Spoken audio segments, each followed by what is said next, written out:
We are talking about the future of the LA Kings as rookie camp has opened up in preparation for this weekend's Golden State Rookie Challenge. Paige Capistran joins us to discuss that and more on this edition of Locked On LA Kings.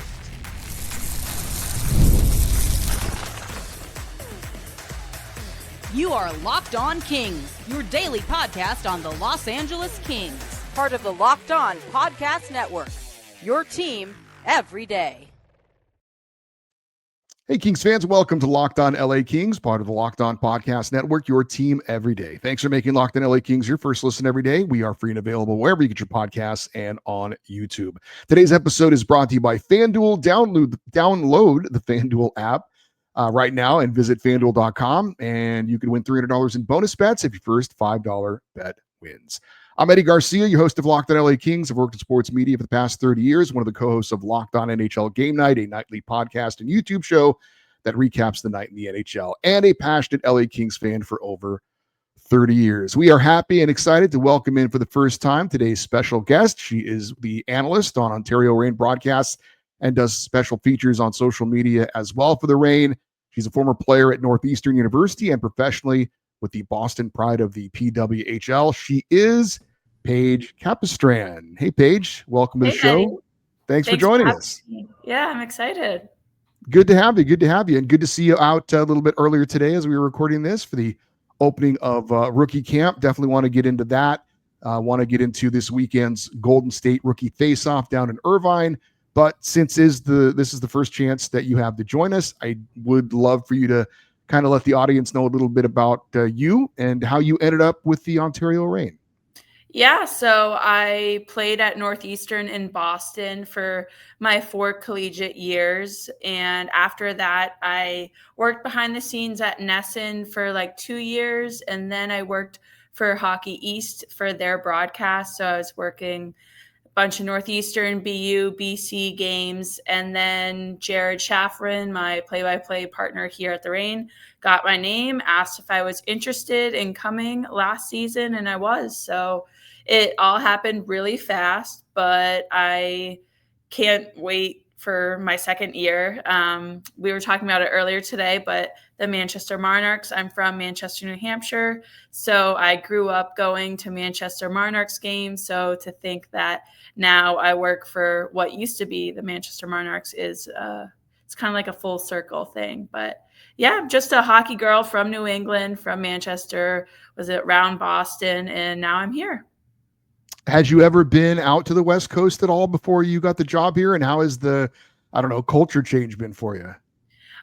So when I was 14, our USA Hockey Nationals was in San Jose, the same rink that San Jose practice in.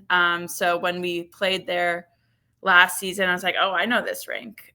So I have been to California before, but the change, it's just different. I feel like East Coast, West Coast, obviously the weather is different. The traffic, that is my biggest thing, my biggest complaint about California, but it seems like that is everyone's. But overall, it's been awesome. I'm really happy to be here. And I'm happy not to be a rookie this year and just going into my sophomore season. I'm excited.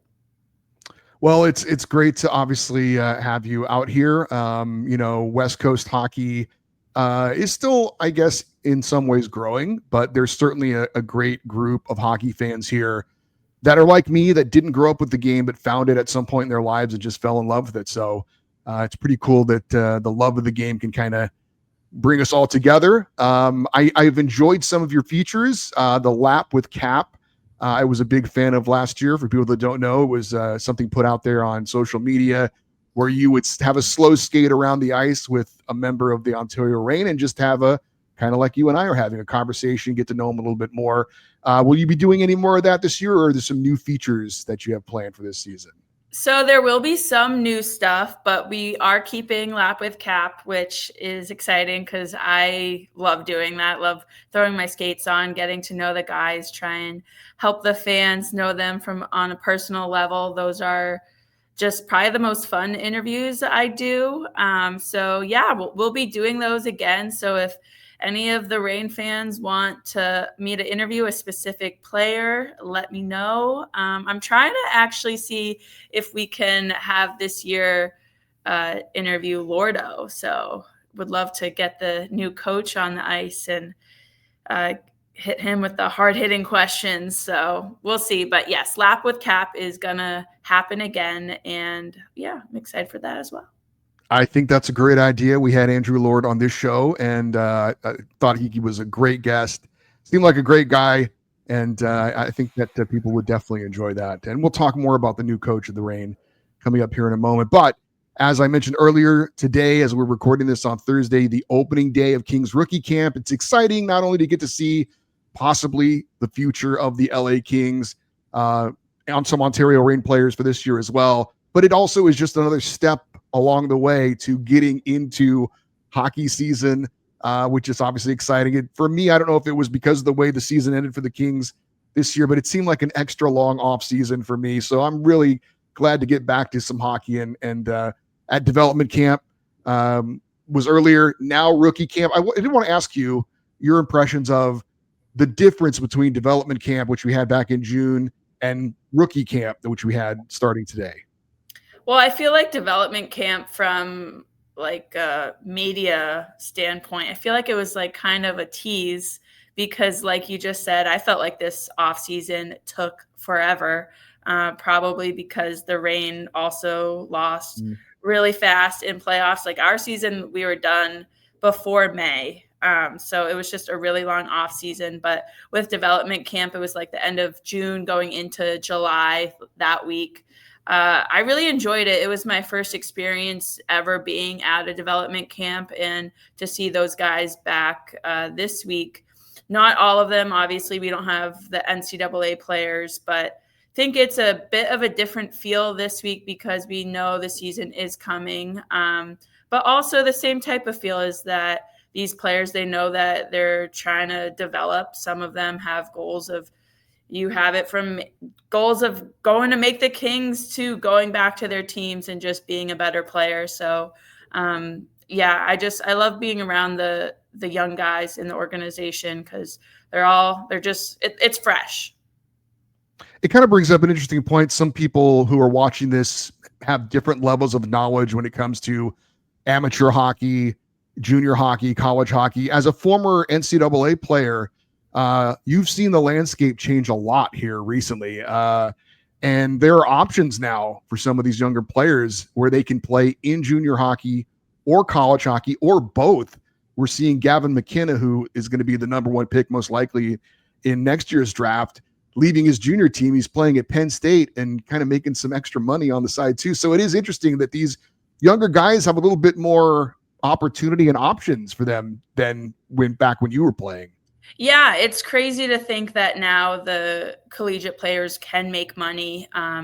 It's just something so different, and I feel like a lot of people never really saw it coming. Well, I feel like there was a buildup, but you just never thought it would be this. So I like the fact that people want to play college hockey. I feel like since that's just what I grew up watching, I loved watching the Beanpot, and just overall, I'm a huge fan of college hockey. So I think the more, the merrier, especially trying to get the best players to want to play in the NCAA. I'm such a fan.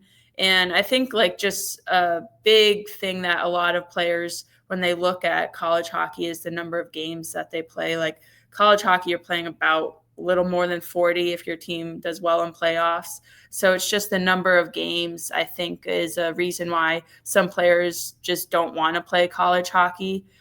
But I feel like the experience is so awesome. And to be able to play for your school, I think, you know, that commercial, like Johnny Gaudreau was in it, like nothing compares to college hockey. I feel like Jack Eichel was in that commercial. I feel like that is so spot on. So I think it's a big decision for these players, and every path is different. And some players, if they don't pick college hockey, that is the right decision for them. So everyone's different. Yeah, no doubt. And for somebody like you that was in a place like Boston, which is kind of the capital of college hockey in some ways, with Northeastern and BU and BC and Harvard all right there, some great college hockey programs all in one very small area. We're going to get specifically into some of the players that we saw at rookie camp and some players that will most likely be with the Ontario Reign this coming season. We'll do that next here on Locked On LA Kings, your team every day. The NFL season is here, and FanDuel is making sure that you're ready for kickoff with a can't-miss offer. Right now, new customers can bet just $5, and if your bet wins, you get $300 in bonus bets to use across the app. I love using FanDuel because it fits however I want to bet. Player props, building a same-game parlay, or even jumping in live as the action unfolds. It makes every game more exciting, whether you're watching your team or just keeping an eye out on your fantasy lineup. It's quick, easy, and the best way to add a little more energy to your Sunday. So if you are ready to play, download the FanDuel app now by visiting FanDuel.com to get started. That's FanDuel.com to place your first $5 bet.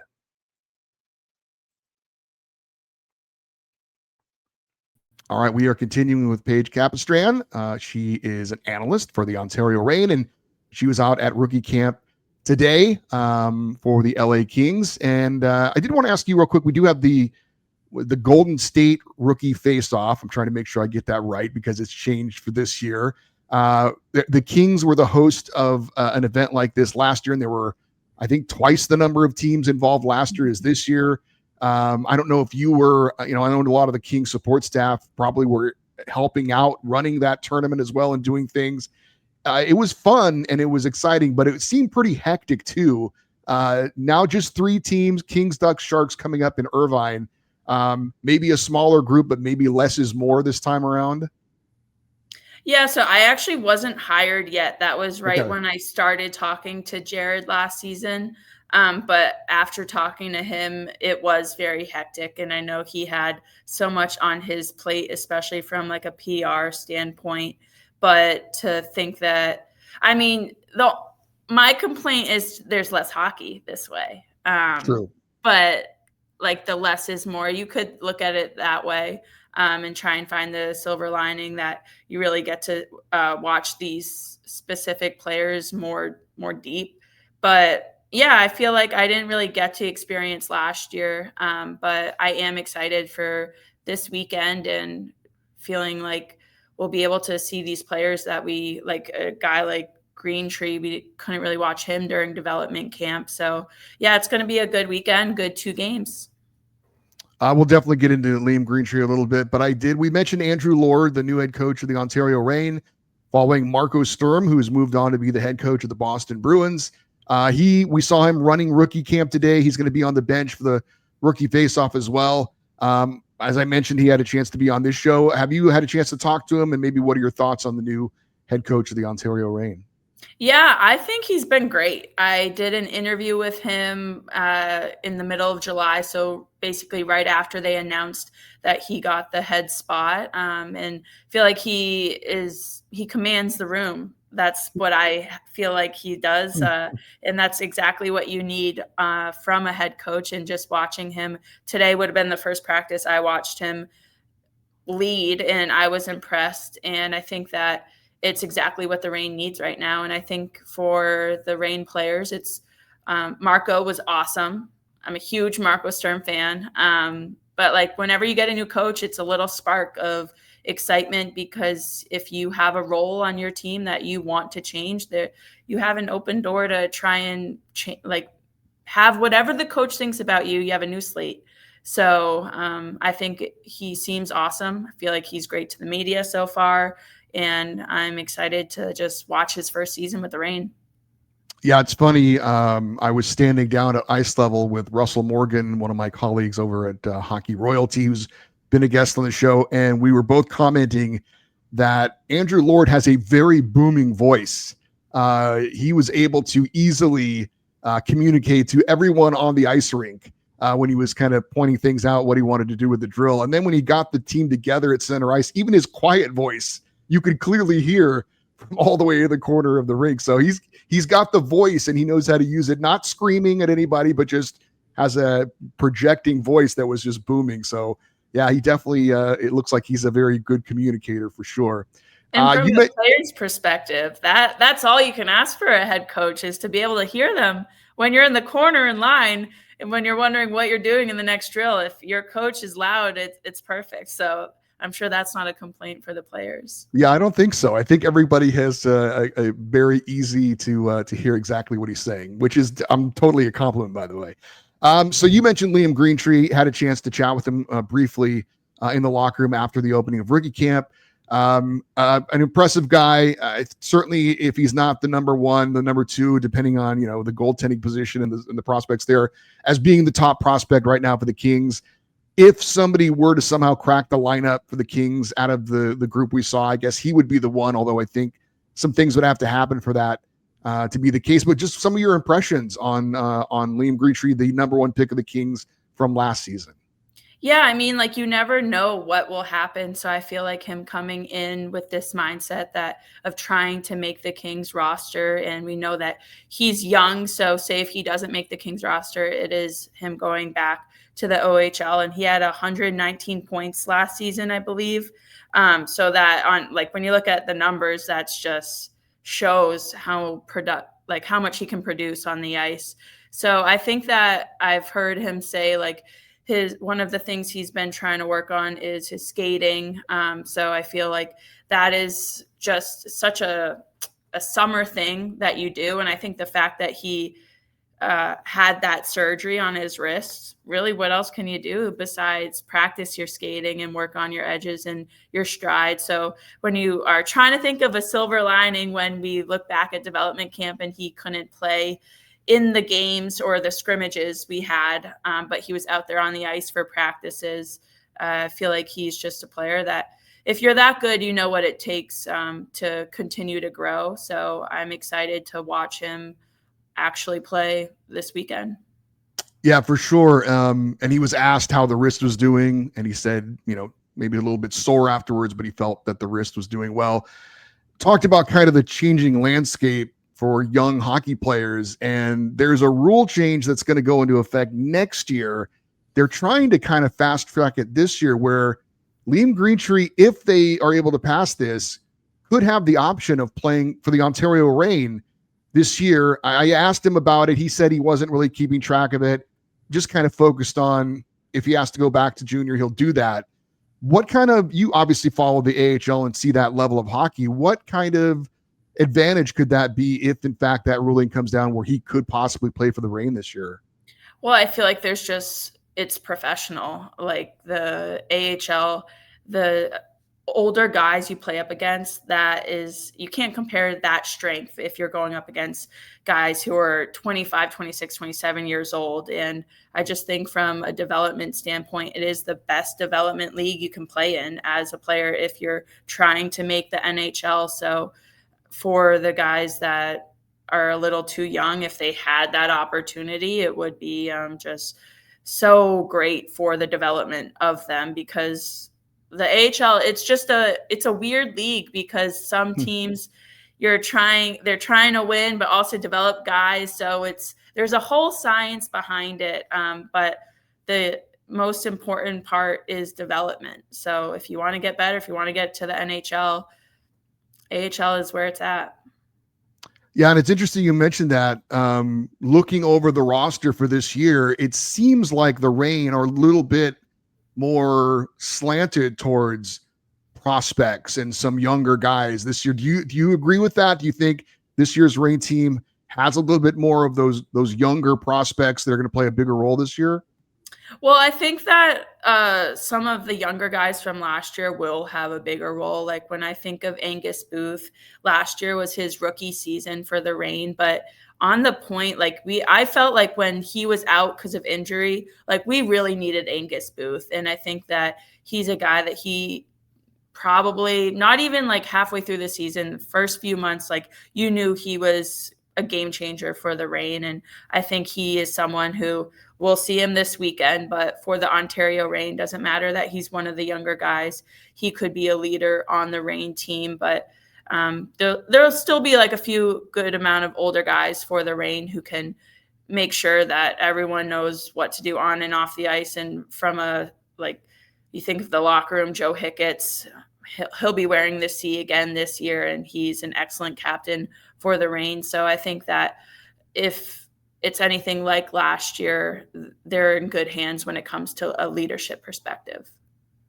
I did want to ask you about a guy you saw very briefly at the end of last year who's a big prospect along with Liam Greentree, and that's goalie Carter George. Made his AHL debut and pitched a shutout. Went 2-0 in his brief time with the Reign. Pretty impressive. Just your thoughts on what you got to see from him in a limited time last year. Yeah, I mean, when he got that shutout at Barracuda, that was what more can you ask for from a young goaltender? And I feel like Carter George, it is all eyes on him. And from a goalie's perspective, he's just so calm, especially knowing how young he is. So I feel like he is the future in this organization. And I think that at the end of last year, it's another reason why it stinks that the Reign ended so early in playoffs, because it would have been exciting to, if he had any chance to go in the game for a playoff season or playoff game, it would have been cool to see him, because I know one of the last regular season games he was in the net for us at Toyota Arena, and he just absolutely killed it again. And he's just a confident kid and an awesome goalie, and I am excited to see him again this weekend. And I feel like he's just one of those players that you have highlighted on the roster, and luckily he's a goalie, so he's in the net the whole time. All right, we'll get into some more names for this weekend's Golden State Rookie Face-Off and for the Ontario Reign this coming season as well, here on Locked on LA Kings, your team every day.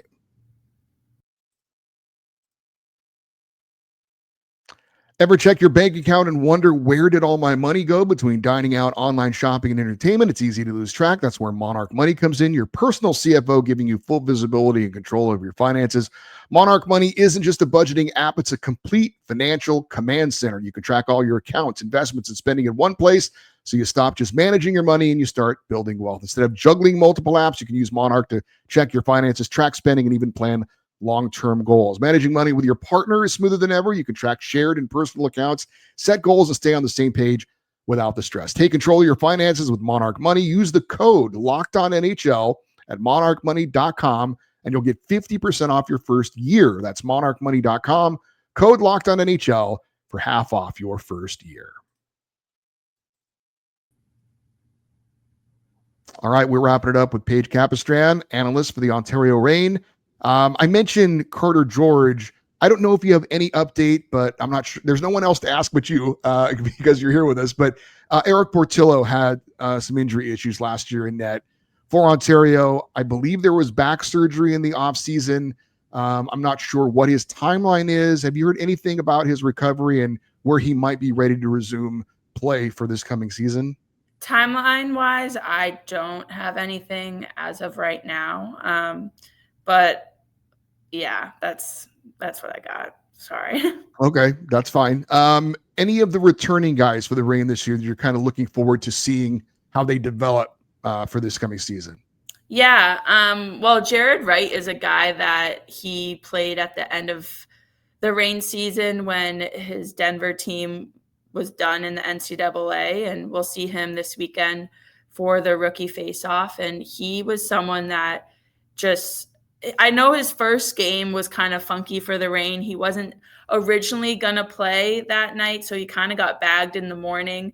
And then last minute, he was in the lineup. So I know his first Ontario Reign game, his legs were a little tired. But the next game, he was flying. And if he's just someone that his speed is what makes him so great. So that is someone who I feel like when he really gets used to the AHL and gets some more games under his belt, I'm really excited to see him this year. I think he's just going to be one of our top forwards for the Ontario Reign. But yeah, and like guys like Angus Booth, mentioned him earlier. I'm really a big fan of the way he plays the game.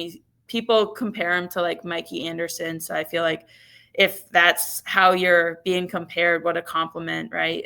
Just solid defender and I was a former defenseman, so that's really what I care about. So I'm a big fan of Angus Booth and his game, and just to see him go from a rookie to his second year with the Reign, I'm excited. But there's so many guys.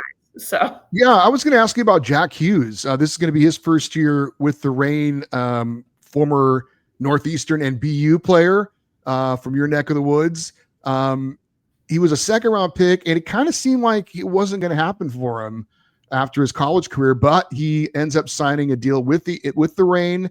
And I've thought he's looked pretty good in camp. I don't know if he's bulked up. He looks a bit stronger. Maybe he's just a little bit older, but he didn't really stand out, when he was back at rookie camp a few years ago, but he's caught my attention. I don't know if you've noticed that as well. Yeah, I've been watching Hughes for a while because he started at Northeastern for his college days, and he went to BU, and I worked some of those games as well. His older brother was at Northeastern when I was there, so I've kept an eye on him, and I think his development, his college, I feel like was a roller coaster, up and downs, but I think he ended on a high note last year.